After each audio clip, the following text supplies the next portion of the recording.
Nous sommes ravis de vous accueillir aujourd'hui pour ce second webinaire du CALP. On va prendre une petite minute pour s'assurer que tout le monde a pu rentrer dans la salle. En attendant, si vous voulez, vous pouvez activer l'interprétation. Donc, on est sur un webinaire qui est à la fois en français et en anglais. Et donc, nous vous demandons sur l'icône en bas, la forme de globe, de choisir dans quelle langue vous désirez suivre, donc soit en français, soit en anglais. Welcome everybody. So great to see you today. I'm really pleased to hold that second webinar on the topic. We will shortly begin, but by then this webinar will be either in French or in English, depending of who will intervene. So please choose the language available in the interpretation box, so it's look like a globe, and then pick your language.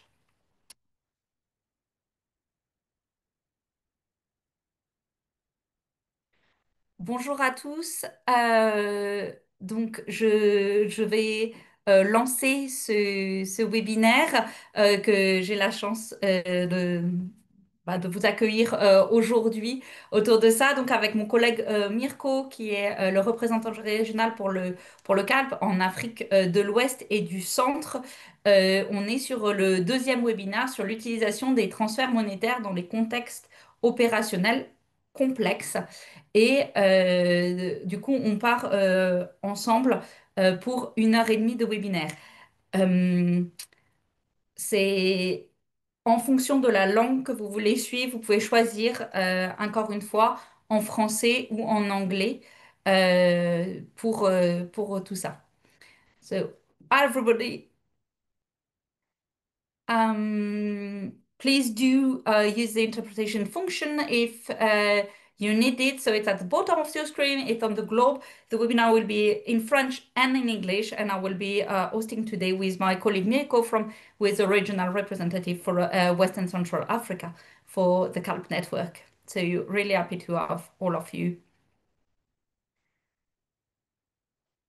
Um, Merci. Je pense qu'on commence à avoir pas mal de participants. On peut peut-être lancer le webinaire. Je rappelle juste que le webinaire sera à la fois en français et en anglais, donc n'hésitez pas à utiliser l'interprétation.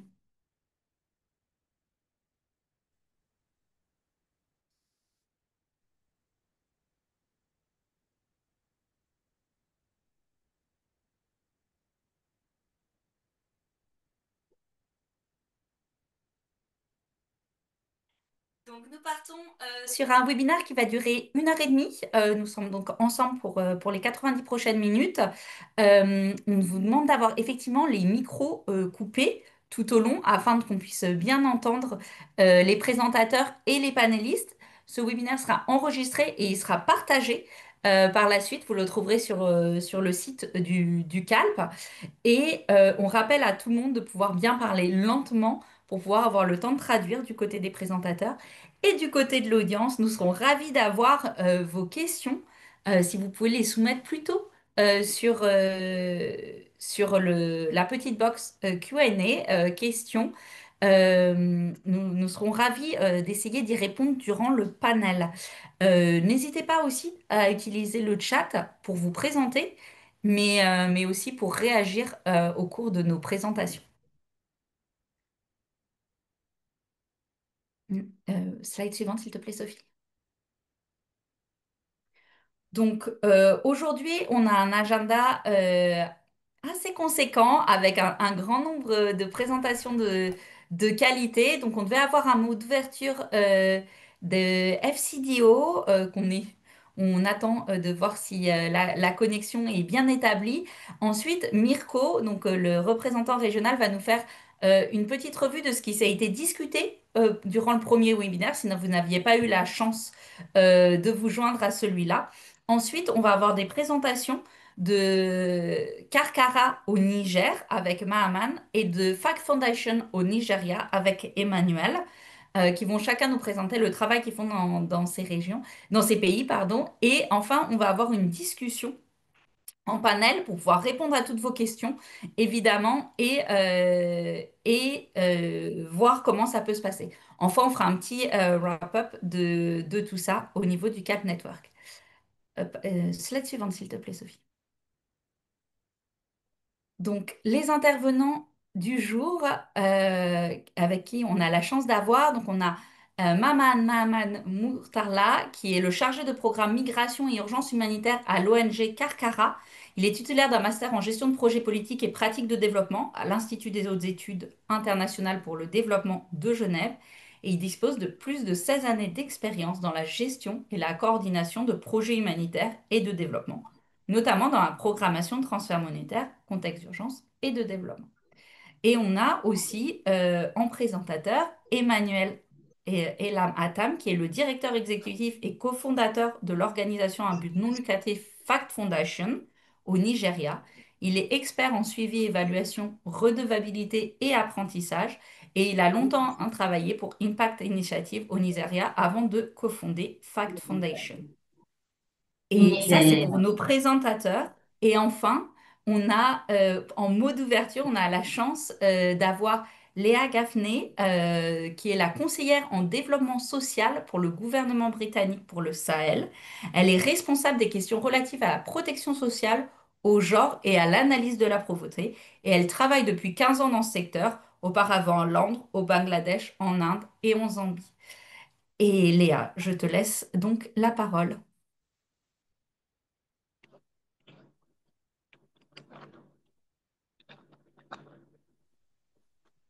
Hi everyone. If it's okay, I'm going to speak in English. So sounds good. Perfect. So thank you so much for inviting me to join today. I think this webinar on cash transfers in complex places such as West Africa is really important. It's a region where humanitarian development needs intersect in complex and urgent ways. My focus at the FCDO is on the Sahel, so I'm going to talk a little bit about our work in the Sahel, which is one of the most fragile regions in the world, where communities across the countries like Burkina Faso, Mali, Niger, Chad, and Mauritania face convergence of crises. Et ensuite apposer leur signature, leurs initiales, pour que ce soit signé sur... So sorry, please, Leah, continue. I think it's just an issue on interpretation channel.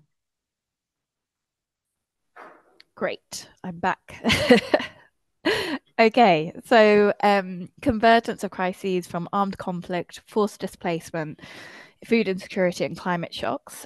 These challenges are not only persistent, but are evolving rapidly, demanding innovative, flexible, and people-centered responses. In this context, the UK has been and will always continue to be a strong advocate for cash-based assistance, both in humanitarian response and in long-term development programming, because cash works. It is efficient, empowering, and adaptable.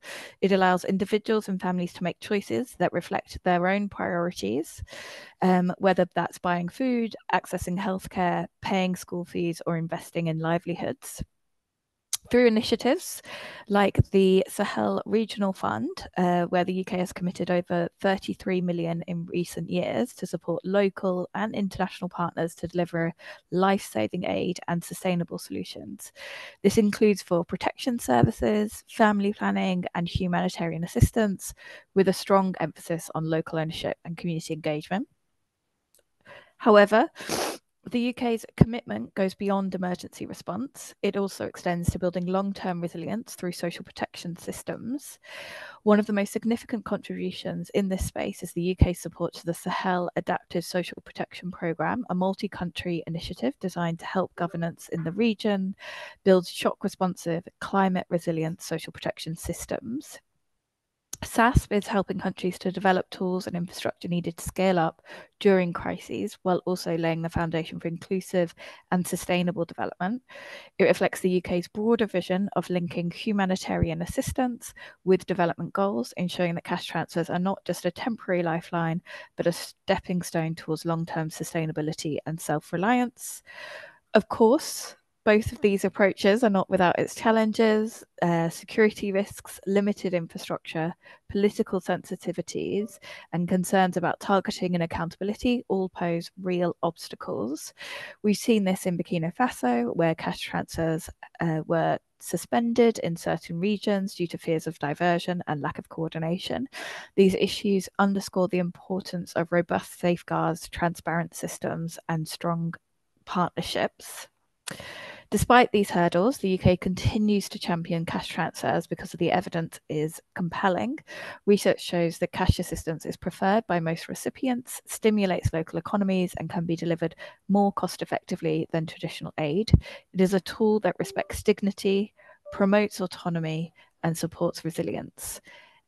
This webinar is an opportunity to explore these themes in greater depth and underscores the importance of CALP's work and others in the region who it will be really great to hear from. And I'm looking forward to the discussion of what's working, what's not, and how we can collectively improve the design and delivery of cash-based aid programs in fragile contexts. Thank you. Merci beaucoup, Lia, pour cette mot introductif et pour avoir aussi souligné l'importance de travailler autour des transferts monétaires, autour du cash, et aussi pour avoir souligné la complexité que la région fait face et aussi l'importance du lien entre les cash humanitaires et la protection sociale, les cash pour les transferts sociaux. Donc, j'ai le plaisir aujourd'hui de vous faire un petit point sur les premiers webinaires. Moi, c'est Mirko Tomasi, comme ma collègue m'avait présenté. Je suis le responsable régional du CALP au niveau de l'Afrique de l'Ouest et du Centre. Donc, aujourd'hui, brièvement, je vous présente quelques points avant de laisser la parole aux présentateurs et au panel.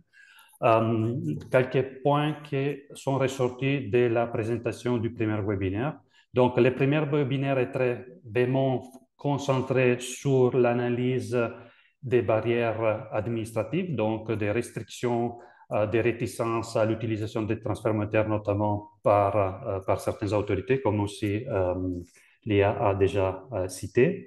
Alors que pour ce deuxième webinaire, on est vraiment sur des contraintes opérationnelles plus larges, donc en plus des contraintes administratives, mais on est aussi sur des contraintes plus larges. Les premiers webinaires avaient eu des organismes qui ont participé. On a une ONG nationale du Mali, GARDL, et une ONG internationale qui travaillait avec une expérience pour les Niger, IRC, International Rescue Committee. Diapo. Non, s'il te plaît, si tu peux revenir à l'autre diapo, Sophie. Donc, l'idée de cette série de webinaires est vraiment venue du rapport que nous avons publié en début d'année, les rapports sur lever les obstacles au transfert monétaire, tirer les leçons du Sahel et d'ailleurs. On va vous partager les liens dans les chats tout à l'heure. Donc, dans ces rapports, en plus de faire une analyse des potentielles causes sur les restrictions qui sont imposées dans certains contextes vis-à-vis des transferts monétaires, les rapports ont vraiment souligné l'importance de toutes les activités pour mitiger ces restrictions, donc entre autres les plaidoyers, mais aussi d'autres aspects que je vous invite à voir dans les rapports. Et le deuxième aspect très important, c'était aussi de voir s'adapter adapter les programmes de transfert monétaire lorsqu'il y a de nouvelles interdictions qui sont introduites dans un certain contexte. Diapo, s'il te plaît. Donc, ce qui est ressorti, brièvement, il y a des points à retenir. Donc, le cash est vraiment la modalité de référence. Je pense que aussi, lors du premier webinaire, on a eu les mots d'ouverture de la DGECO aussi, que comme l'a fait tout à l'heure Lia pour FCDO, a vraiment mis l'accent sur l'importance de maintenir une approche cash first. Donc, c'est la priorité au transfert d'espèces là où sont possibles Pourquoi? Parce qu'il y a beaucoup de bénéfices pour les bénéficiaires. Il donne de la flexibilité, la dignité, il y a des effets positifs sur l'économie pour toute la communauté, l'efficience et l'efficacité. Et juste pour l'efficience, on a eu vraiment je pense, une expérience très positive aussi des IRC au Niger, qu'ils ont comparé leurs programmes qui vertaient sur la distribution des chèvres via des coupons et via des espèces. Et ils nous ont vraiment montré que lors qu'on donne de l'espèce, de l'argent pour faire des achats aussi des animaux, les bénéficiaires sont capables de négocier de meilleurs prix et aussi de vraiment sélectionner les animaux qui sont vraiment plus en santé et qui ont une qualité meilleure par rapport aux autres. On a vu aussi l'alternative coupon, que c'est une alternative très pertinente aussi pour la région, là où on n'a pas la possibilité de faire des transferts d'espèces. Donc, les coupons peuvent vraiment être utiles pour maintenir une certaine flexibilité et préserver un certain choix pour les bénéficiaires, mais on a aussi vu qu'ils ne remplacent pas la totale valeur ajoutée que les transferts d'espèces ont. Et aussi l'effet, ce qu'on appelle aussi l'effet multiplicateur, qui est un effet positif pour toute l'économie du marché. L'assistance en nature, on a vu qui devrait être vraiment le dernier recours. Donc, c'est vraiment être un recours qu'on utilise seulement si toutes les différentes alternatives de transferts monétaires ne sont pas possibles. Donc, les transferts d'espèces et les coupons ou bons d'achat. Et finalement, on a vu que les décisions doivent vraiment être basées sur une analyse, sur la sécurité, les marchés doivent être fonctionnels et aussi le cadre légal. Donc, s'il y a ou pas des interdictions en place. Diapo, s'il te plaît. On a aussi vu certains enseignements et recommandations programmatiques. Donc, vraiment, l'approche flexible du transfert monétaire a été vraiment évaluée positivement. Donc, comme on a dit, on peut avoir les transferts d'espèces, que ce soit des transferts d'espèces digitales ou des transferts d'espèces avec cash and envelope, donc physiquement. Et on peut avoir aussi des coupons qui peuvent être à leur tour des coupons électroniques et des coupons papier.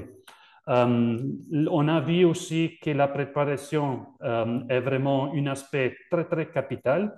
Et là, j'aimerais aussi citer l'expérience des gardes du Mali, là où ils ont dit que vraiment l'implication des autorités a fait vraiment c'était une clé de succès dans beaucoup de leurs programmes parce qu'il a facilité beaucoup de choses. Comme on a dit, on est vraiment dit que aussi la coordination est une chose très, très importante via le Cash Working Group et les clusters, surtout pour tout ce que c'est l'analyse et le calcul de la valeur des transferts, mais aussi avoir une claire discussion coordonnée avec les autorités. Pour cela aussi, la coordination sur du Cash Working Group et avec les clusters est vraiment très important. On a vu les solutions numériques qui sont aussi un aspect très important. Les coupons électroniques donnent de la transparence, de la protection des données, sont pertinents surtout dans des programmes un peu plus de long terme, alors que les coupons papier sont plus adaptés dans des questions, dans des interventions ponctuelles et là où peut-être il y a une faible connectivité. Il faut aussi considérer qu'il faut faire toujours les analyses de faisabilité pour voir quel type de système est possible. Et on a une recommandation finale, que je pense que c'est aussi un point très fort. Et on peut dire que du premier webinaire est sorti vraiment que les coupons ou les vivres, les distributions en nature devraient vraiment être une solution ad hoc qui est utilisée surtout dans des contextes là où on ne peut pas utiliser le transfert d'espèces, mais que ça devrait vraiment rester une solution temporaire jusqu'au retour possible des transferts d'espèces ou du cash. Donc, les plaidoyers avec les autorités, les dialogues avec les autorités restent vraiment cruciaux. Diapo, s'il te plaît. Donc, finalement, ma dernière diapo, Comme je vous ai dit, dans le premier webinaire, on s'est concentré vraiment sur les premiers de ces bullet points, sur les contraintes réglementaires administratives, alors que pour ce webinaire, on va vraiment aussi sur d'autres aspects, la sécurité, contraintes sécuritaires, comme les zones difficilement accessibles, la méfiance du cash vis-à-vis de l'instabilité politique.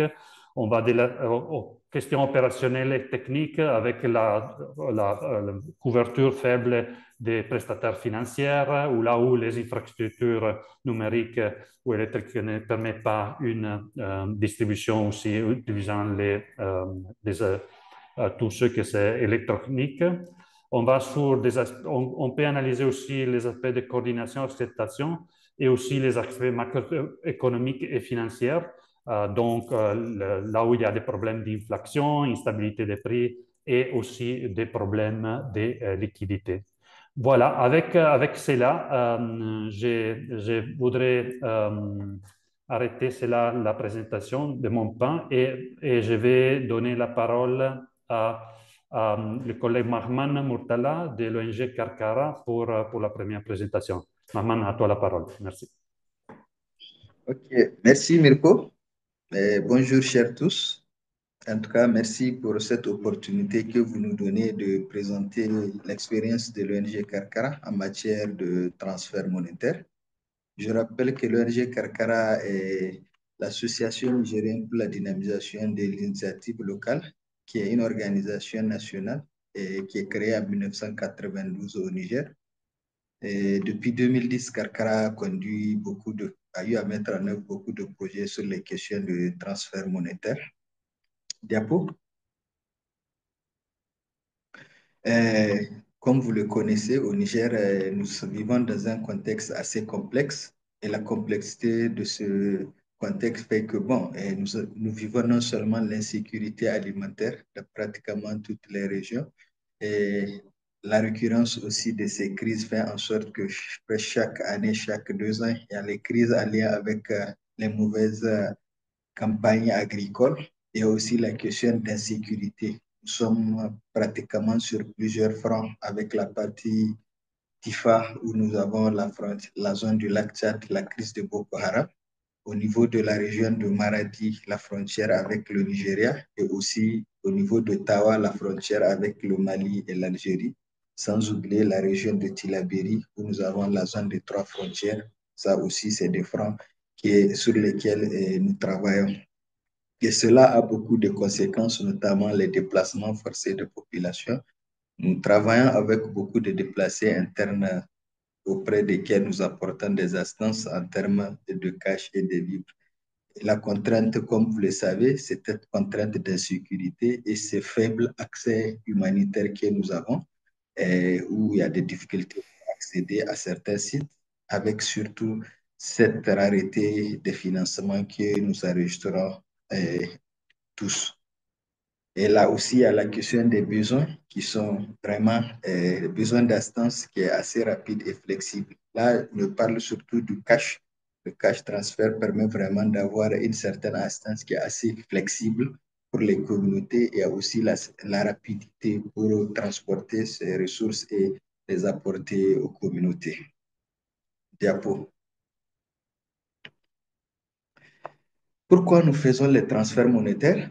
Les transferts monétaires nous permettent surtout d'avoir cette dignité de ces communautés, notamment le fait qu'ils arrivent à avoir le choix sur ce qu'ils doivent faire et comment ils vont utiliser les ressources. Ça, c'est vraiment l'une des raisons pour laquelle nous privilégiant ces activités de transfert monétaire. Il y a aussi cette question de rapidité dans la réponse parce que quand on conduit des transferts monétaires, nous n'avons pas trop besoin de mobiliser toute une grosse logistique.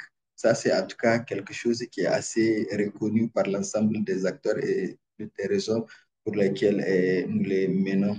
Et ça permet aussi de réduire les coûts logistiques. Nous n'avons pas besoin faire de mobiliser beaucoup de ressources en termes de transport et de logistique.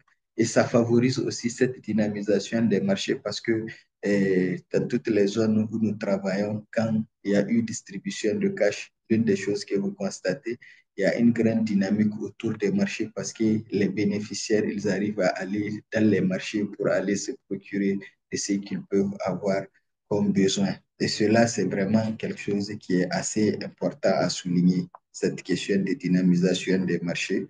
Oui, et cela, quand on la compare par exemple avec la distribution des vivres, deux fois, ça asphyxie les marchés, ça crée vraiment une mévente au niveau des différents marchés. Diapo. Alors, comment les transferts monétaires ont évolué, surtout pour nous au Niger, et surtout en tant qu'organisation ONG Karkara. Au début, les projets que nous mettons en œuvre, eh, l'ensemble de nos partenaires, c'était des projets où les distributions se faisaient directement. Et nous menons des activités, notamment quand vous prenez les questions de le cash for work. Directement, c'est quelque chose que nous donnons. Par exemple, nous mobilisons des équipes. Si l'activité est finie, ce sont nos équipes qui partent directement pour apporter l'argent en cash aux bénéficiaires. Et là, c'est un risque qui était pris et c'était du direct. Il y a aussi non seulement les risques de détournement, mais aussi les risques pour la personne qui fait acheminer l'argent.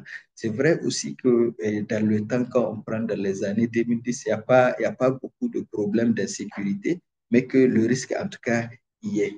Il y a aussi un certain nombre de contraintes, parce que là, si on prend aujourd'hui, c'est cette question de la limitation en termes d'accès, mais de l'autre côté aussi, il y a la question d'exigence des bailleurs, parce que les bailleurs sont très exigeants en matière surtout de transparence dans l'utilisation des ressources et comment les bénéficiaires arrivent à recevoir leurs fonds. Donc ça fait aussi des facteurs qui ont favorisé un peu l'évolution de ces distribution. Et c'est là où on a adopté un passage progressif vers le coupon valeur, où il fallait donner un coupon avec la valeur monétaire. Et nous signons des conventions. Au début, nous signons des conventions avec des commerçants au niveau local qui avaient vraiment des capacités pour donner un peu la valeur monétaire aux bénéficiaires moyens une commission. Et au début, les commissions étaient assez élevées parce que ce n'était pas une activité qui était développée.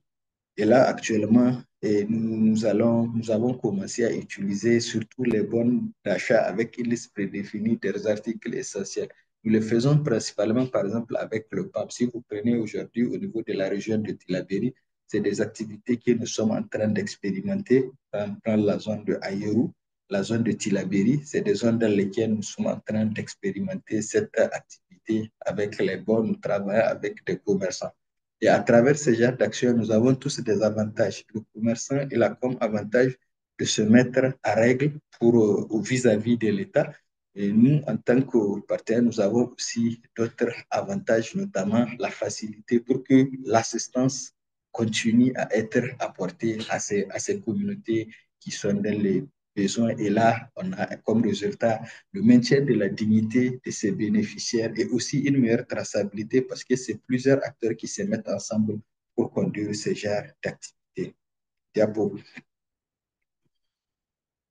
Alors, Karkara, quelles sont les approches que nous avons utilisées? Donc, je reviens un peu sur ce que j'avais dit depuis la crise de 2010 où nous avons eu à mettre en œuvre plusieurs projets de transfert monétaire.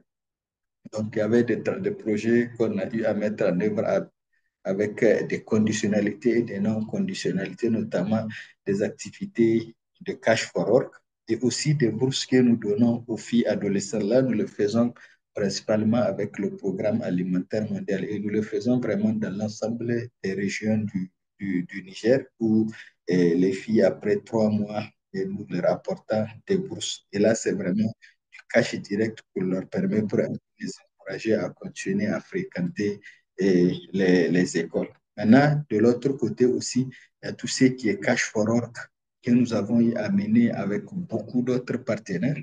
Mais vraiment, les principaux, c'est surtout le PAM.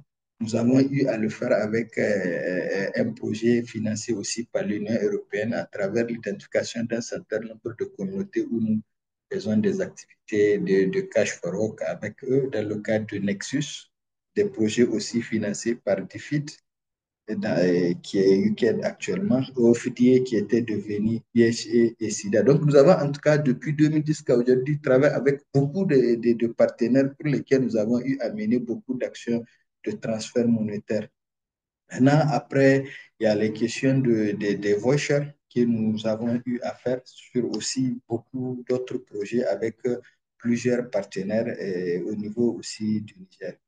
La question de l'utilisation de mobile money aussi et les institutions de microfinance, ça, nous l'avons surtout fait avec le programme alimentaire mondial et aussi d'autres partenaires où nous avons utilisé les compagnies téléphoniques avec lesquelles nous avons eu à signer des conventions. Donc, cela permettait aussi de sécuriser les ressources de ces communautés qui sont vraiment, dans leur dignité, vraiment constituent aussi une priorité pour nous. Donc, c'est une façon de dire que vraiment, depuis pratiquement 2010 jusqu'à aujourd'hui, notre organisation a suivi un peu l'évolution de ces différentes questions. Comment vraiment le transfert monétaire est en train d'évoluer. Nous suivons toutes ces évolutions et nous essayons vraiment de nous adapter avec les différents partenaires qui nous financent.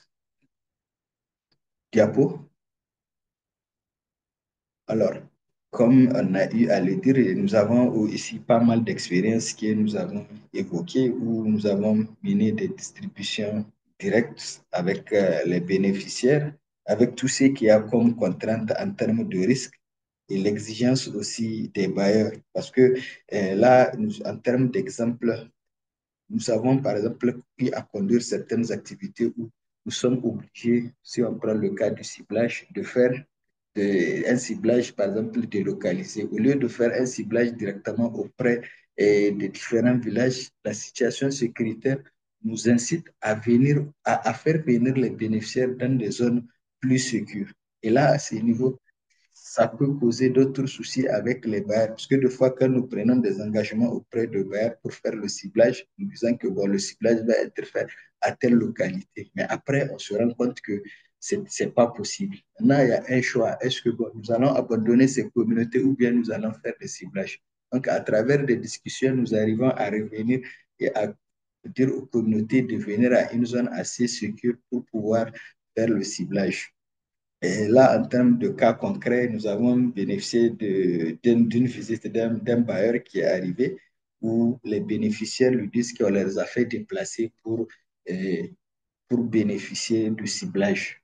Maintenant, bon, le bailleur nous dit pourquoi vous avez fait déplacer les bénéficiaires. Bon, il y a un choix, c'est soit laisser les bénéficiaires ou faire le ciblage au niveau délocalisé. Et aussi, bon, avant de prendre ce genre de décision, nous discutons avec l'ensemble des parties prenantes, notamment les autorités, parce que c'est surtout les autorités au niveau local qui jugent la nécessité d'aller ou pas en termes de contraintes. Et aussi, ne perdez pas de vue cette question pour le cas du Niger, l'utilisation des escortes pour aller vers les bénéficiaires. Ceci aussi constitue une difficulté majeure que les organisations vivent. Donc, nous avons aussi un exemple que nous avons eu à exécuter avec toujours le PAM dans le cadre d'un projet CRIALCES où nous avons signé des conventions avec des commerçants et ces commerçants, ils ont pour rôle de disponibiliser un certain nombre d'articles au niveau des villages et nous les avons formés et on a mis à leur disposition des outils qui doivent leur permettre d'assister les femmes. Et là, c'était des femmes et des enfants. Donc, c'était un projet purement sur la malnutrition. Et dans le cadre de ce projet, nous formons ces communautés pour qu'ils puissent vraiment identifier les meilleurs articles qu'ils doivent utiliser à travers en termes de contrepartie, à travers le cash. Donc, les commerçants, ils identifient un certain nombre d'articles que les bénéficiaires ont besoin. Nous mettons à la disposition de ces bénéficiaires des bons valeurs. Et ces bons valeurs-là qu'on met à leur disposition, ils arrivent à venir leur montrer aux commerçants, ils choisissent les articles qu'ils veulent. Et quand ils choisissent ces articles, nous venons avec nos équipes pour accompagner ces communautés à identifier ce dont ils ont besoin comme article. Et là, en termes de sécurité, on peut dire que le commerçant, lui, déjà, il est au niveau local. On a renforcé l'économie locale. Là, c'est un atout. Deuxième chose, on a permis aux bénéficiaires de connaître certains types d'alimentation avec tout ce qu'elles ont comme valeur nutritive dans leur alimentation.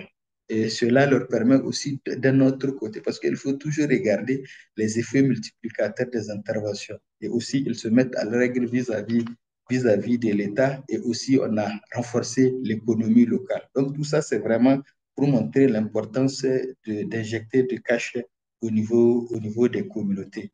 Et cela vraiment est quelque chose que nous pouvons dire qui est apprécié par l'ensemble des parties prenantes. Yapo. Voilà.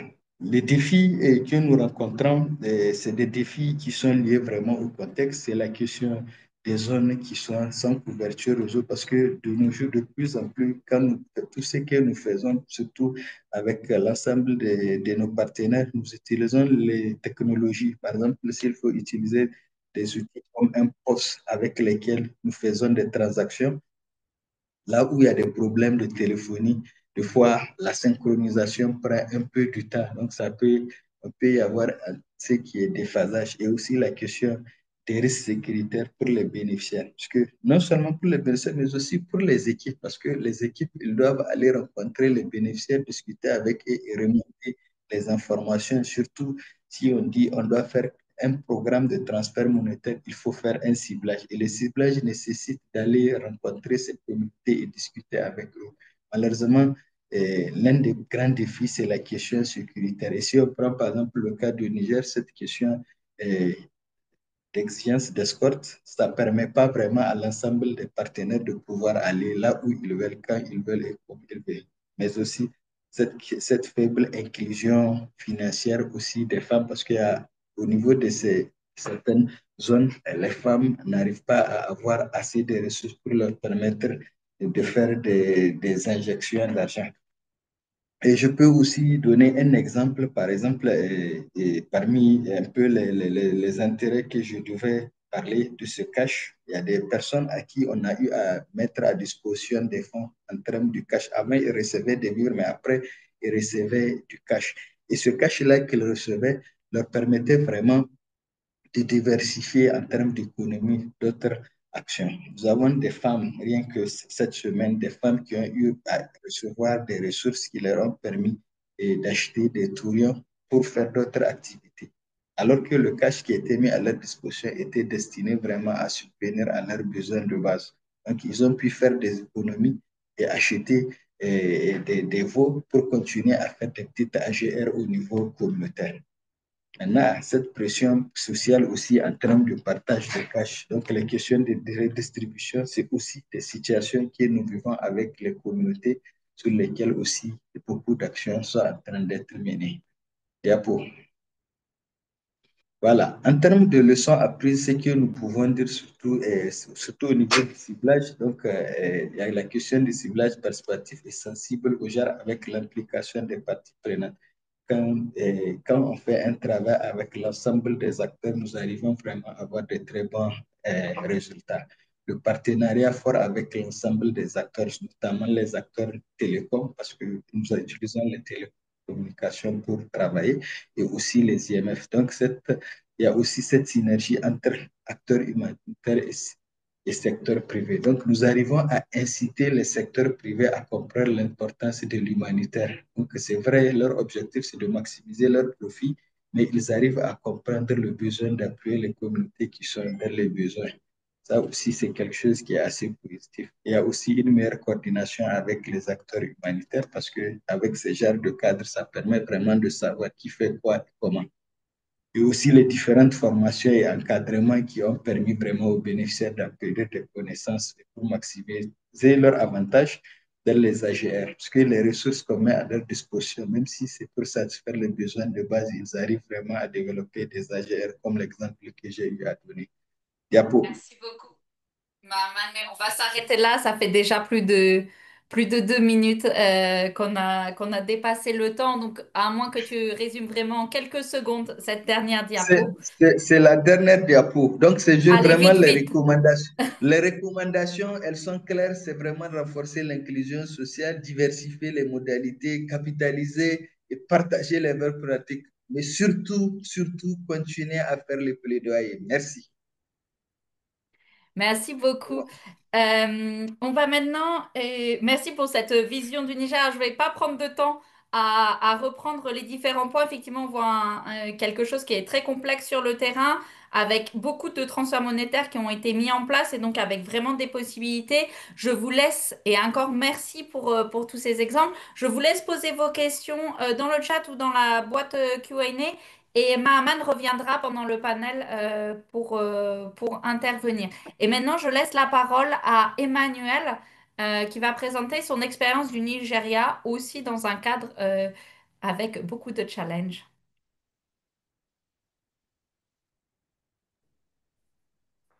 Yeah, thank you very much. Good afternoon, colleagues. My name is Emmanuel, and I work with Facts Foundation.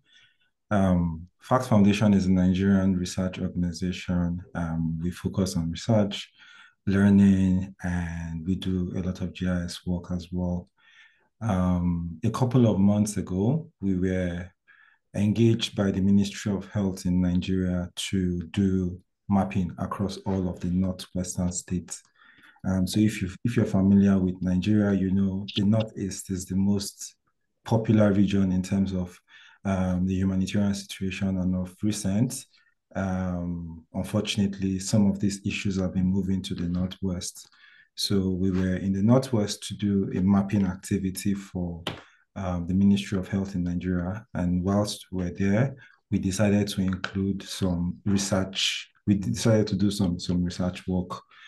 And this research work broadly covered 3 themes. So we looked at access to basic services. We looked at climate impact scan. And one of the components we looked at was cash visibility and market functionality. And of that component, I'm here to present a few of our findings with you. Next slide, please.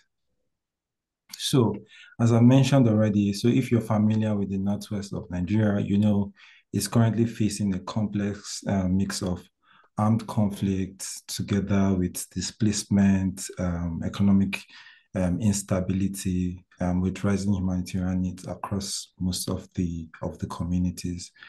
And amidst this, we can see that implementing partners in the region are focusing a lot more on cash-based intervention, not wanting to replicate a similar structure that we have in the Northeast with the Northwest. So whilst we're there on this mission that I've spoken to you about, we decided to conduct this assessment. So we spoke to 513 community leaders across 138 local government areas, and this covers 481 communities. So essentially, we were in every local government in the Northwest, and in each of these local government, we tried to assess 3 or 4 communities in each of these local governments, and we're able to get a mix of urban and rural settlements. So the states are Jigawa, Kano, Katsina, Kebbi, Sokoto, and Zamfara. So the findings I'll be presenting here is going to be focusing on this particular region and this assessment. So we found out that, of course, there's rising food price, which is shrinking household income, and is also compounded by other like climate and structural issues as well. And communities, especially that were in inaccessible areas, as you'd expect, had least access to functional markets. Broadly, the Northwest communities are agrarian, so farming, fishing, livestock, and other type of agricultural activities were the main sources of income for people. So even where you had other types of commercial activity, they were all still linked back to agriculture.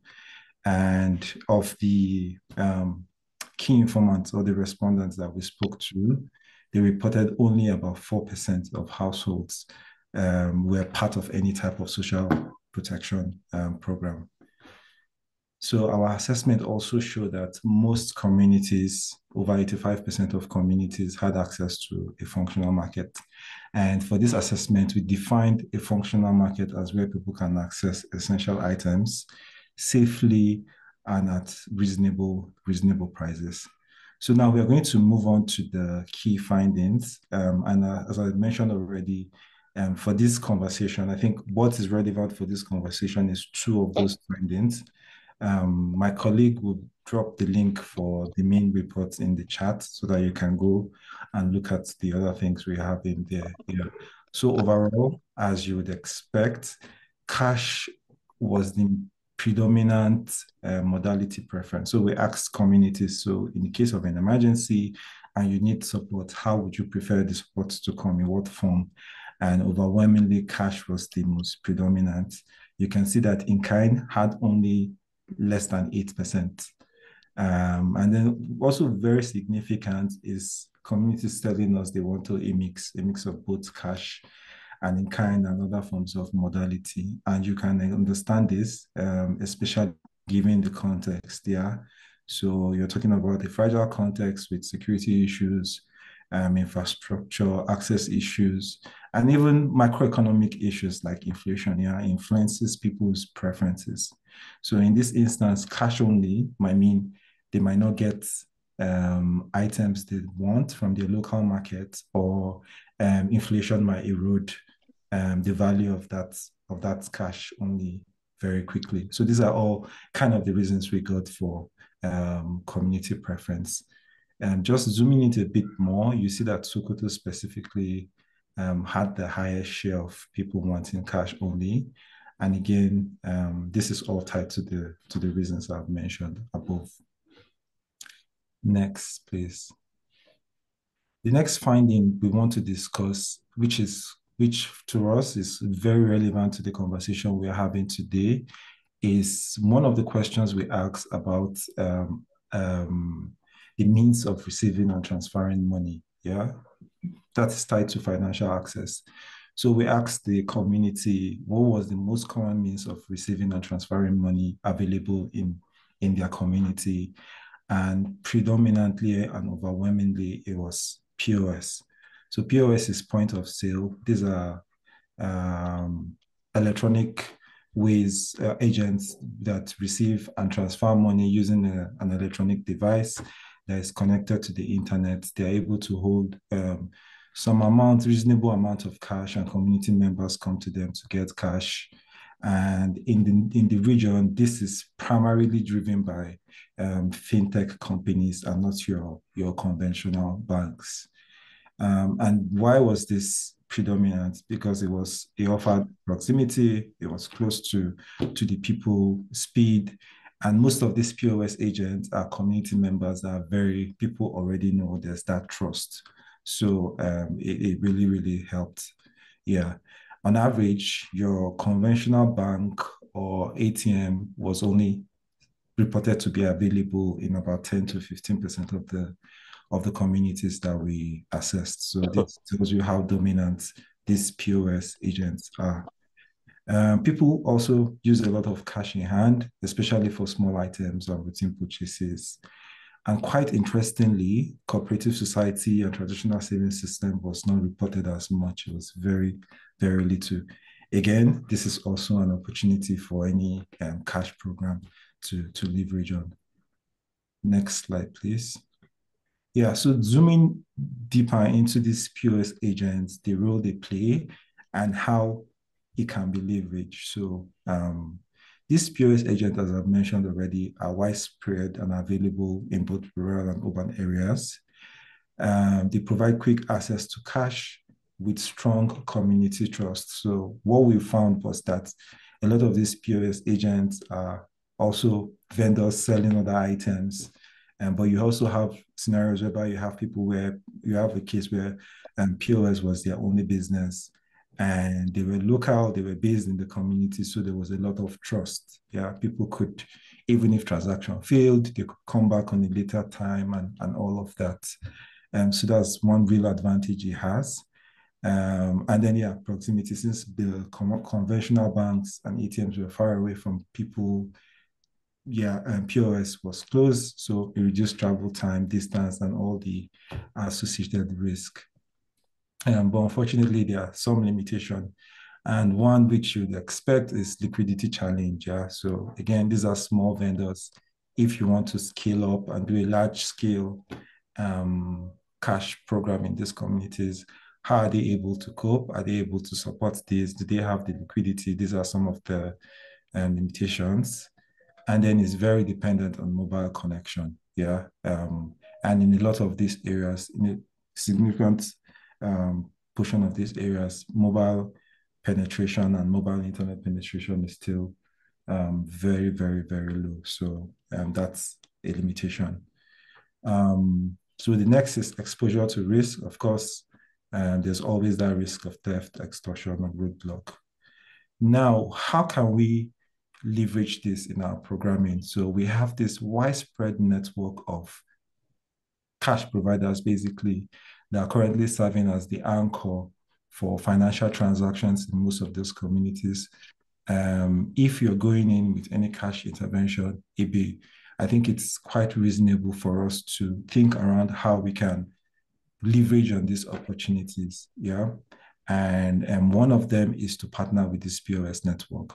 So in our finding, we found out that MoneyPoint and Opay were the most predominant companies that are providing these services in the region. I would say almost more than 90% of the market. MoneyPoint is a Nigerian fintech company, while Opay, I think, is a Chinese fintech company in Nigeria. So cash programming that is connected to these people in any way, or I think will go a really long way. And there's a limitation that we found as well as regards to the fees. We found out that the fees could be a bit high in some of the communities, especially when these communities are a bit further or a bit isolated. So working together with this type of companies, these fintech companies, we will be able to negotiate some friendly fee structure for any type of humanitarian intervention. And through them, again, we can also support to provide liquidity for these rural agents. In fact, we found in one community, we saw an NGO implementing a livelihood program where they were training people to be POS agents and giving them the initial capital to start. Yeah, so apart from it being an opportunity to create the livelihood source, it also would provide this type of services that will support CVA or cash implementation in this hard-to-reach area. And then, yeah, the linkage between digital cash, yeah, whatever cash platform, delivery platform we use, this can also be easily linked through to the POS so that we can expand access and then gradually close inclusion gaps. So overall, strengthening and adapting these agents, these POS agents will be really beneficial for scaling up humanitarian cash program in the region. Yeah, we know that the POS network, they play a very important role in supporting financial access across this region. Next slide, please. So let me just close with some more broader recommendations as per the assessment that we did. I think the first thing is just to say regular adjusting of transfer value to inflation is quite key because the main reason why we have a significant people choosing mixed modality, it was because of inflation. Yeah, they were worried that, okay, you give me cash, prices are going up. Am I not better off getting some of these items directly and then a bit of cash to solve my other needs? So the combination of the dignity and choice aspect of it, and then the actual access to the items or necessity that has to be put into consideration. And of course, as I've spoken already, leveraging on the widespread POS agent networks to implement cash programs. And then very importantly, designing security sensitive delivery systems in fragile states like Sokoto and Zamfara Again, we know these places are security prone and we understand the situation in this area. So our our delivery model has to take this into account. Again, as I mentioned, using a hybrid model in situations where the markets are weak and fragile and market functionality is weak. So we also went to a lot of communities whereby access was a challenge, poor infrastructure and all of that.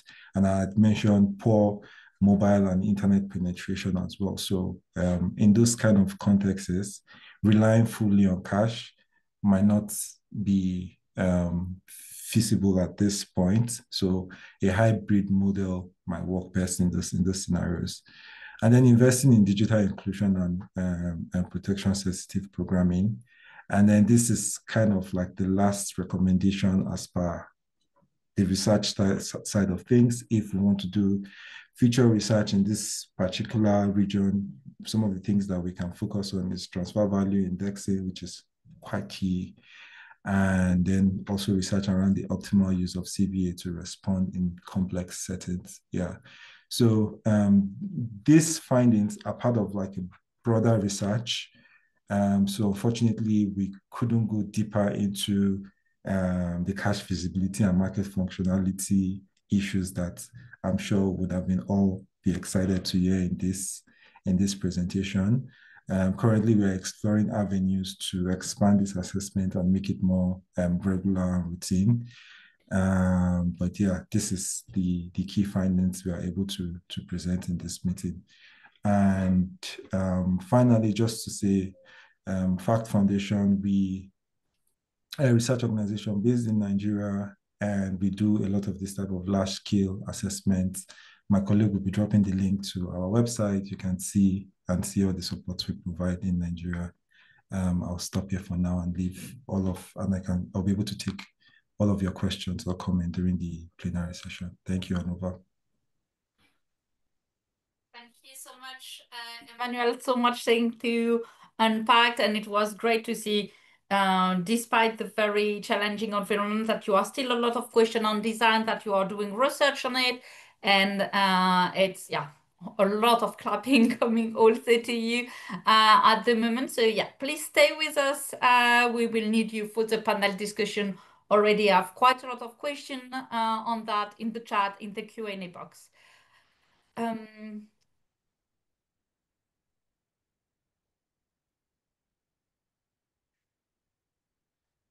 Voilà, merci en tout cas pour toutes ces présentations. Maintenant, on va passer à la discussion sur le panel. Donc, n'hésitez pas à continuer à mettre vos différentes questions, à réagir dans le chat, dans la boîte Q&A. Et pour cette partie, on va du coup avoir un panéliste supplémentaire. Donc, on a nos deux excellents présentateurs, Emmanuel et Mahaman, qui vont rester avec nous pour répondre à toutes ces questions. Et ils sont rejoints par Monsieur Manu Samuel Seth, qui est conseiller technique en transfert monétaire chez Caritas Allemagne.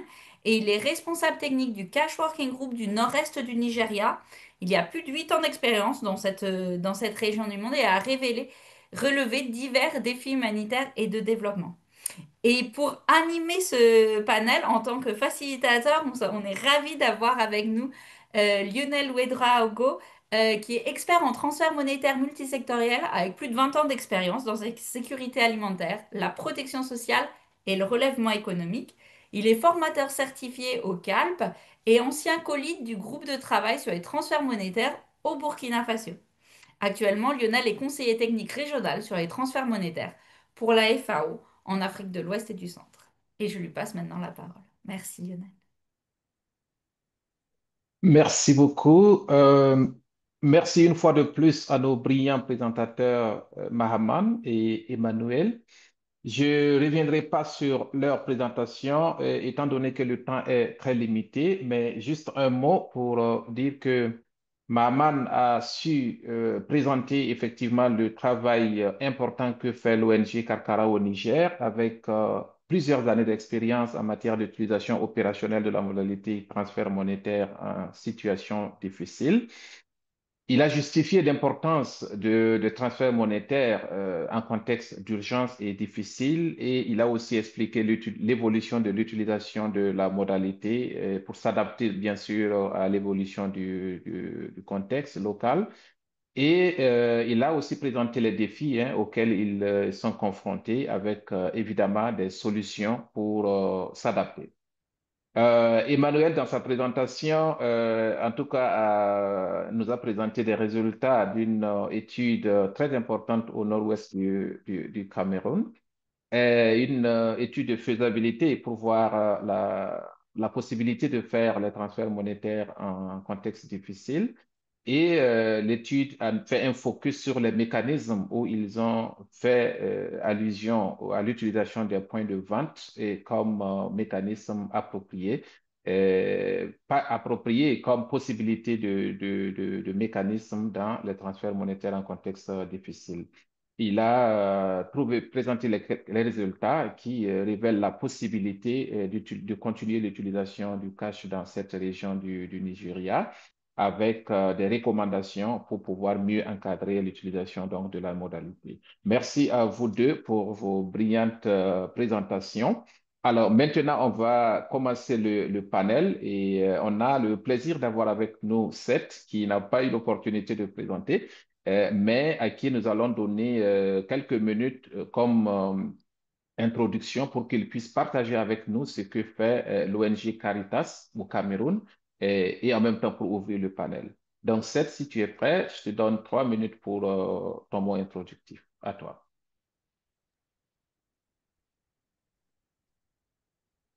Thank you very much, Lionel, and good afternoon. And it's great to be here. My name is Seth, Manu Samuel Seth, and I work for Caritas Germany here in Northeast Nigeria. And just to say that when we talk about access and in a challenging context like Nigeria, where we have the crisis that has been going on for a while now, and security issues, sometimes you have government restrictions and policies coming into play and all this. It could be very, very difficult to implement cash in these kind of situations. But then over time in Nigeria, we have been able to navigate these challenges and to find ways in order to go about it. Caritas Germany, for one, in Nigeria, one key way we have identified in navigating these challenges, especially as regards access constraints, that is being able to access the local communities. A lot of them are inaccessible due to the security crisis, is the fact that we have decided to have very strong engagement with local and national organizations. Now, you have organizations that already are part of these communities. And so where you have limited or restricted access, you find out that the local and national partners are able to go there because these are their communities. They have grown there. They know the geographic of the location and they are very familiar with it. Now, sometimes also you have challenges that come from the government. For example, sometimes back in Nigeria, we had issues where the government brought about the cashless policy. Prior to now, what we did basically waited for the beneficiaries, then go down to the communities and go and disburse this cash on the table. But then with the cashless policy being introduced by the government, all that had to change. And so partners had to come up with new ways. And so we had to go into prepaid cards. We had to go into vouchers, paper vouchers, electronic vouchers, digital money in order to circumvent that challenge that we had.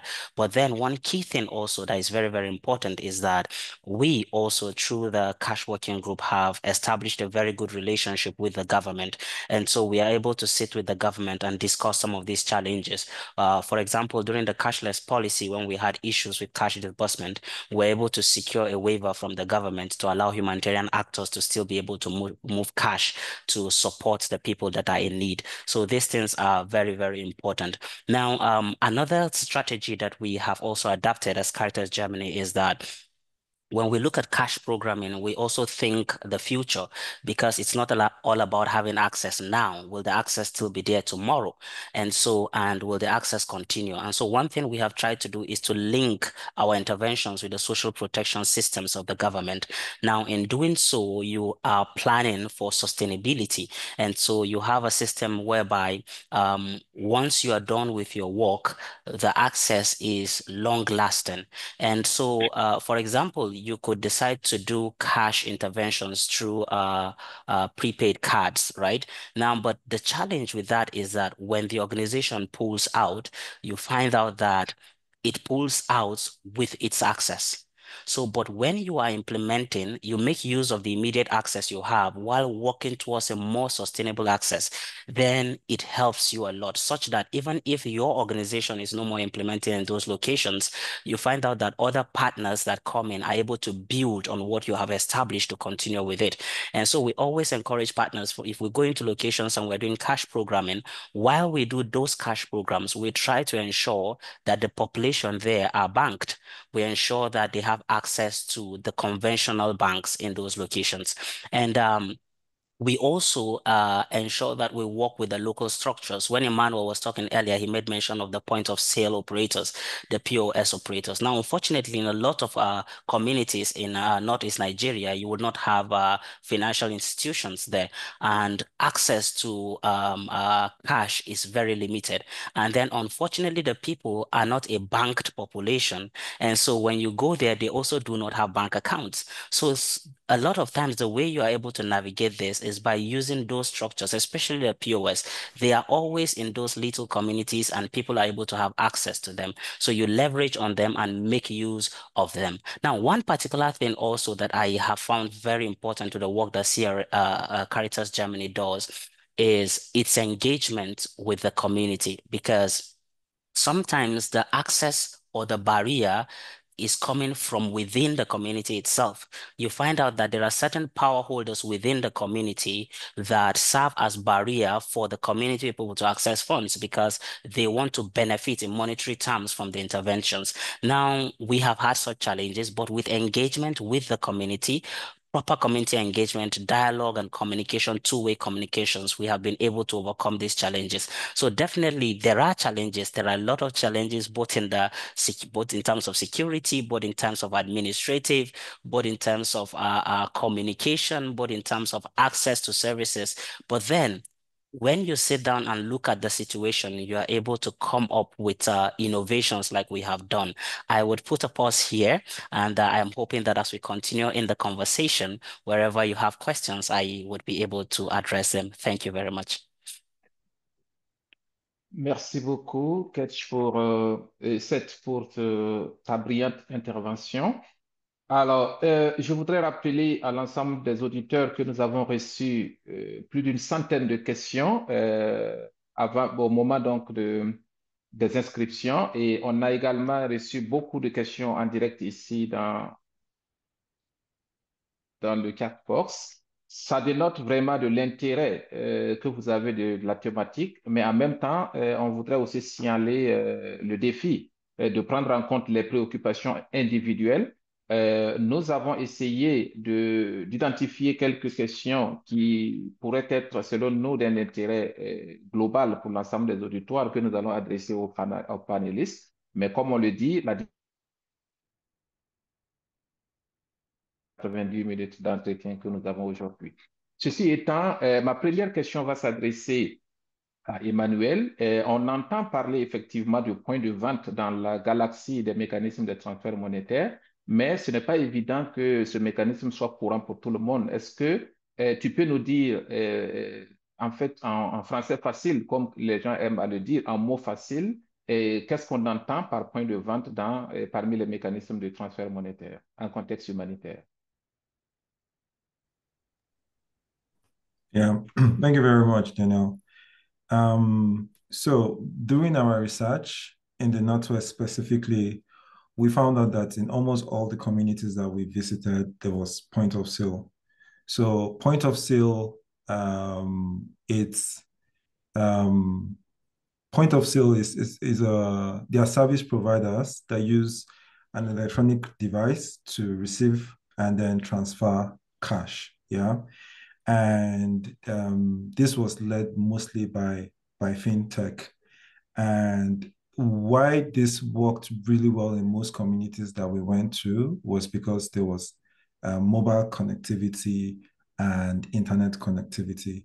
And these are the two main, should I say, infrastructure you would need for this to be available in a community. So as Seth was making his point earlier on, he did mention that this is not available in areas in the Northeast, and is largely due to that. Yeah.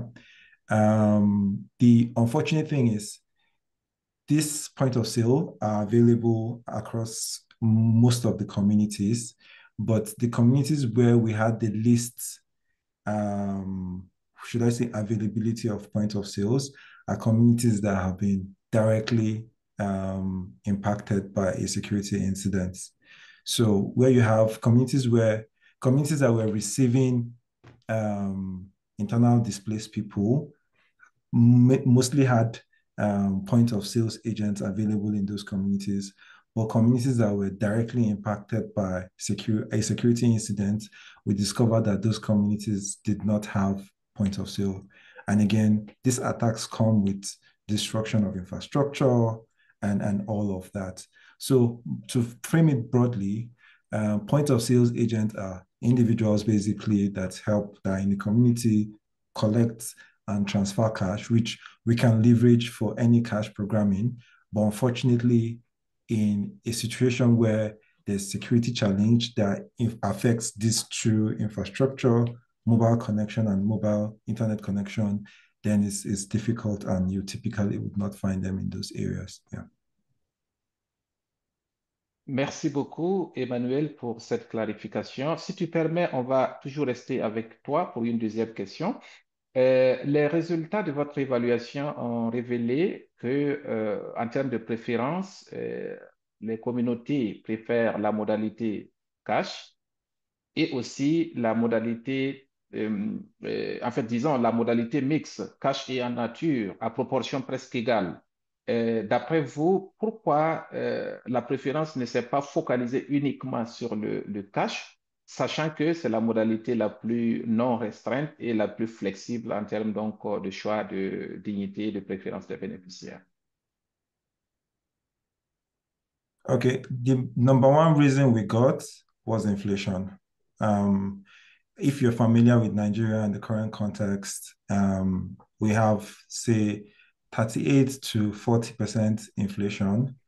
We asked the question actually where we asked communities if there have been increase in prices, food prices in the last 3 months, and over 95% of communities reported that yes, that prices of items or food and items have increased in the last 3 months. So inflation was the number one reason. So they're saying if cash is fixed, then by the time they receive it, it might not be sufficient enough for them. So they'll prefer something where they get some of these items in person. And then the second one was tied around market functionality. Yeah. So infrastructure to allow inflow and outflow of goods and services to this market. Are these markets able to accommodate the demand and all of that? So that was the second main thing that was mentioned. So most communities prefer cash. Cash overall is most preferred because of the benefits, yeah, the dignity, the flexibility, the choice. But in terms of when you're not talking about actual access to these items, then that's where it becomes dicey. People would rather have the items than have cash and have the flexibility when there are no items for them to buy. Yeah, over. Merci beaucoup, Emmanuel. Restez avec nous. On pourrait revenir encore une fois vers vous si le temps nous permet. Mais pour le moment, on va partir vers Mahaman du Niger pour lui poser une question des auditeurs. Vous savez, le ciblage est essentiel dans l'utilisation de la modalité transfert monétaire. Quel conseil vous donnez aux acteurs humanitaires qui souhaitent faire un ciblage en contexte difficile pour un programme qui veut utiliser les transferts monétaires? sachant que cette modalité exige qu'on ait une meilleure connaissance des bénéficiaires, notamment à travers la collecte des données personnelles et aussi une base de données qui est bien suivie et mise à jour régulièrement. À vous. Ok, merci beaucoup. Merci en tout cas pour cette question. Le ciblage, en tout cas, c'est la clé de réussite de tout un programme ou tout un projet. Parce que si le ciblage échoue, c'est que le projet est voué à l'échec. Et l'un des premiers facteurs, c'est l'implication de toutes les parties prenantes. Les parties prenantes, le premier, c'est surtout les bénéficiaires, parce que l'assistance est destinée à eux. Et quand une assistance est destinée à un bénéficiaire, il faut qu'il sache qu'est-ce qu'on va lui faire et comment, quel moyen sera utilisé pour lui apporter cette assistance. Le premier facteur, quand on prend déjà, il y a la question de la disponibilité. Quand vous prenez, on veut apporter une instance en cache avec une communauté, est-ce que cette communauté a accès à ce cache-là? Et est-ce qu'elle a un moyen pour utiliser ces caches là où on met à sa disposition cette ressource? De l'autre côté, quand on parle des parties prenantes, il y a les autorités aussi qui sont là. Les autorités sont là pour faciliter. Si vous prenez le contexte du Niger et tout travail que nous faisons, nous sommes obligés de passer par les autorités pour qu'ils puissent accepter. D'abord, en termes au niveau des bénéficiaires, c'est à eux de nous déterminer où est-ce que nous allons partir et comment on va le faire. Et par rapport à cette, toujours à ce point en termes de cash, le choix, par exemple, même du type de modalité aussi incombe aussi à ces bénéficiaires. Et en termes d'exemple, les caches que nous menons, par exemple, dans la région du Tillabéri, comme c'est de cela il s'agit, à un moment, les autorités nous ont dit qu'ils interdisent qu'on distribue du cash. Nous voulons distribuer, mais ils disent qu'on ne fait pas de cash parce que, bon, ils ne savent pas comment nous le faisons. Est-ce que réellement l'argent va vers les bénéficiaires?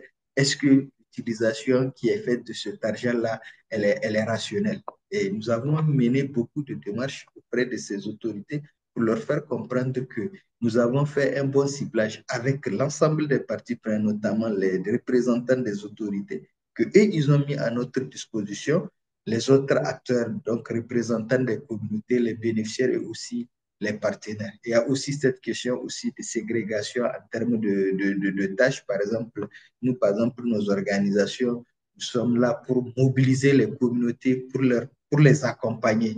Maintenant, il y a d'autres acteurs, par exemple, les institutions de microfinance qui sont là, par exemple, pour que quand on fait le ciblage, c'est eux qui viennent pour apporter directement l'assistance. Et il y a aussi tout un système parce qu'il y a l'utilisation de la technologie qui est là, et on utilise de la technologie, donc tout est synchronisé.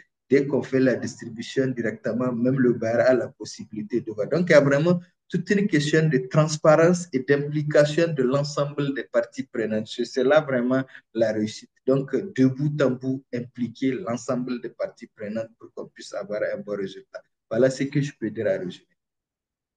Merci Merci. beaucoup, Mahaman. Deuxième question pour vous, si vous permettez. En contexte difficile, la problématique de la disponibilité des fournisseurs de services financiers se pose, notamment la question de liquidité au niveau donc des points de distribution. Et comment et quels conseils vous donnez aux acteurs humanitaires pour prendre en compte cet état de fait, surtout quand on a des programmes d'envergure?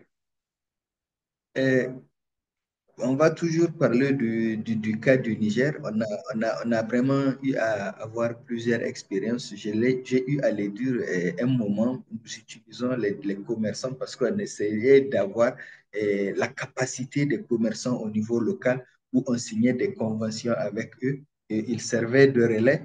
Et quand ils viennent après, ils se font rembourser moyennant leur commission. Maintenant, bon, ne perdons pas de vue qu'il y a tout un processus qui est fait en amont. Aujourd'hui, nous utilisons le plus les institutions de microfinance.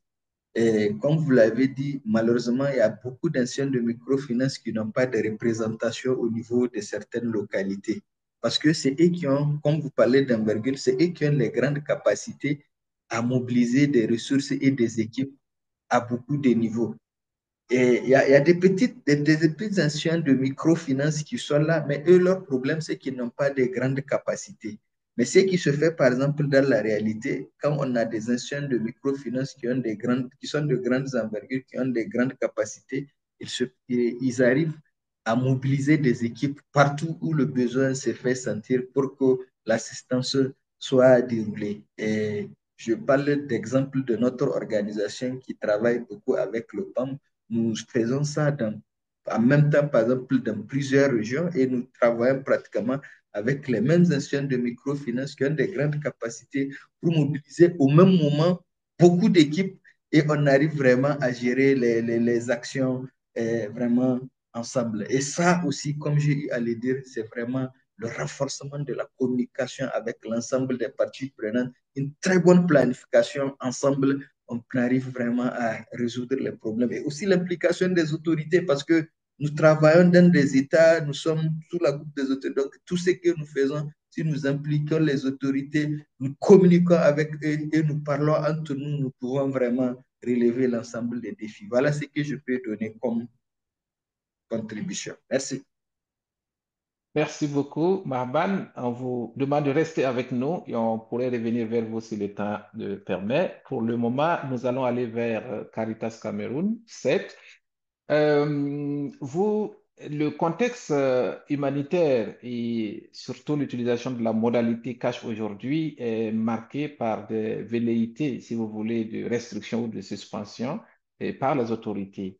Et vous, en tant qu'acteur qui agissez sur le terrain, quels conseils et quelles recommandations surtout vous faites aux acteurs humanitaires pour prévenir ces risques de restriction et surtout de suspension de l'utilisation de la modalité cash? Thank you very much, Lionel, and Caritas Germany in Nigeria. And so just to say that in this context, to avoid some of these restrictions that might be imposed by the government, firstly, I would strongly recommend that humanitarian partners work closely with the government. There are policies that are in place. For example, the policy that you need, if you're moving cash, you need to talk to the government, you need to inform the Economic and Financial Crimes Commission, for example, in Nigeria, that you are moving these funds. Now, you need to maintain that relationship with the government so that they are aware of the program, the activities that you are doing.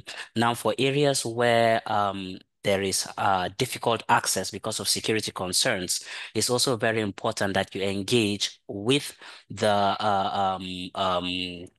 security forces. You need to communicate them and say, hey, we have this activity, we are going into this location, so that they are aware that you are doing an activity in a particular location. Now, if not, they are able to really frustrate the work you're doing. And if they're not aware, they could actually stop the activity from happening. So these communications are very key and they are also very, very important. Another key thing I would also advise is that we need to bring the government more on board. For us in Nigeria, what we have set out to do is that in the cash working group meetings, we have the government coming in to be part of the chair. We have the government coming to sit in discussion forums. For example, when we were developing the Joint Market Monitoring Initiative for Northwest Nigeria, we invited the government, the Federal Bureau of Statistics, the National Bureau of Statistics. They came and sat down with humanitarian partners and sector leads to sit down and say, hey, this is what we want to achieve. They brought in their contributions. Humanitarian partners brought in their contributions. Now, at the end of the day, you have a document that has been jointly produced. So the government will not kick against it because it was part of the production of the document. And then the humanitarian partners also accept the document because they had contributed to the development of the document. So this is very, very essential that we carry the government along in everything that we do because we really, really need their buy-in. Another thing is to see how we can integrate the work that we do with government systems. I spoke earlier about social protection because once the government sees that, hey, the humanitarian cash program we are doing taps into the social protection program of the country, then it knows that it is strengthening the economy of the country itself. It is strengthening the social protection program, and it knows that this is beneficial for the government. It will not kick against it. Rather, it will find ways to support your program because it sees that in the long run, it helps the programs that the government has already put in place. So these are key areas where I feel would really, really help us to avoid this kind of kicks and restrictions from government. Thank you. Merci beaucoup. Je ne sais pas si j'ai encore une minute. J'aimerais bien poser une dernière question rapide à Kedge. En matière de transfert monétaire en contexte difficile, pouvez-vous nous dire quels sont les principaux risques auxquels il faut vraiment faire attention et comment les mitiguer? Peut-être deux ou trois risques. One of the main risks that we have in money transfers and difficult to reach areas in Nigeria is actually security risks. Now, there is the risk that when you disburse cash because of the security challenge you have in Nigeria, after the cash disbursement, you might have the armed opposition group coming to raid the communities and take away the cash that has already been disbursed. Now, that is a major risk. But one way that we could actually go around this is by the time you have a system for cash disbursement that is not physical, neither does it provide the platform for people to identify those that have benefited from the disbursement.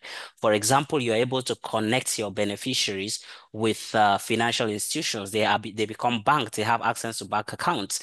That means that you could stay in your office and initiate the transfer. The transfer will go right into their accounts. Now they have access to the ATMs or the prepaid cards that are already with them. And at their own time, at their own leisure and flexibility, they are able to either go and get cash that they would use or go to the market and use those cards for purchases. Now, that will now anonymize your beneficiaries so that you don't make them targets, right? Because anybody could go to the market, anybody could withdraw funds. By seeing a person, you don't necessarily know that this person has received a cash transfer. So, but when we don't put these mitigation measures in place, then we might end up exposing them to risks that they might not be able to mitigate. Thank you. Merci beaucoup. Miko, je ne sais pas si on peut continuer. Il y a encore des questions très intéressantes, mais il y a le défi aussi du temps. À toi. Oui, je propose, Lionel, Tu qu'on me on clôture là, si c'est OK pour toi aussi. Merci beaucoup, Lionel, pour avoir facilité les panels. C'était très intéressant, la discussion très intéressante. Malheureusement, comme assez souvent on a, c'est les limites du temps. Ce que nous pouvons proposer, c'est de vous partager avec vous tous, avec les comptes rendus, on va vous faire la collection de toutes les questions que vous avez posées et on va vraiment demander aux présentateurs de donner leurs réponses afin que vous puissiez avoir la réponse à la plupart des questions que vous avez posées aujourd'hui. Merci encore pour vous tous. On est vraiment en clôture, donc je voudrais vraiment partager avec vous quelques points à retenir. Tout d'abord, merci aux présentateurs. C'était vraiment des présentations très intéressantes. Donc, quelques points que selon moi sont à retenir, il n'y a pas de doute sur la nécessité vraiment de garder toujours les transferts monétaires comme la priorité du premier choix. On a vu tous les présentateurs qui ont parlé des aspects positifs des transferts monétaires. On a vu Maman Karkara qui a cité que c'est un fort choix des communautés, ça donne de la dignité. C'est très important parce que peut être une modalité qui est très rapide pour la réponse, surtout la réponse humanitaire. Il a parlé aussi d'une co-efficacité, que c'est moins coûteux. Après aussi, Emmanuel est revenu sur certains des mêmes concepts. On a aussi vu aussi cette pour Caritas Nigeria, Caritas Allemagne au Nigeria. On a vu aussi que c'est très important aussi pour toute la communauté, a un effet positif pour la communauté qui va bien au-delà de l'assistance qu'on donne aux personnes vulnérables. Donc ça, c'est des aspects que je trouve très importants, toujours à souligner. On est revenu dans toutes les présentations sur le fait que la modalité qu'on choisit doit être vraiment ancrée sur sur un contexte, sur l'analyse du contexte, l'analyse de faisabilité. On parle assez souvent de contextes très compliqués où la sécurité limite certaines interventions. Donc, c'est très important aussi de contextualiser vraiment les différents programmes qu'on peut mettre en œuvre. Les marchés très importants, on a entendu aussi, surtout Emmanuel Nigeria, qu'il y a aussi des problèmes d'inflation dans certains marchés. Donc, il faut vraiment être sûr d'adapter les programmes de transfert monétaire avec la prise en compte de l'inflation. Et finalement, on a aussi vu les contraintes administratives, encore une fois, sont revenues. Certes que dans la région, c'est des contraintes qu'on voit assez souvent au Burkina aussi, comme FCDO l'avait. C'était en ouverture, c'est un contrat majeur, mais on le voit aussi assez souvent dans d'autres pays. Ça a été cité aussi pour le Niger, mais aussi il y a d'autres pays là où il y a certaines contraintes. Je voulais aussi citer les points de vente et de distribution. C'est un concept qu'on a entendu aujourd'hui. Peut-être que ce n'est pas familier pour tout le monde, mais certes que c'est peut-être dans d'autres pays, c'est décrit avec un autre langage, mais ça montre aussi que dans certains contextes, il y a des opportunités à explorer, des options peut-être qui sont différentes, des nouvelles options, qu'on peut vraiment essayer d'utiliser pour les programmes humanitaires. Je voudrais aussi donner quelques recommandations qui sont toujours ressorties, si je peux me permettre, qui sont ressorties de vos présentations. Donc, l'effet que les transferts monétaires, quand on parle de transferts d'espèces et de l'utilisation des coupons, c'est vraiment une approche flexible. Ça permet l'approche flexible plutôt. Ça permet d'être vraiment contextualisé. Mais on doit aussi travailler sur la préparation. Donc, il y a des choses qu'il faut aussi préparer à l'avance afin de pouvoir utiliser cette flexibilité. On a parlé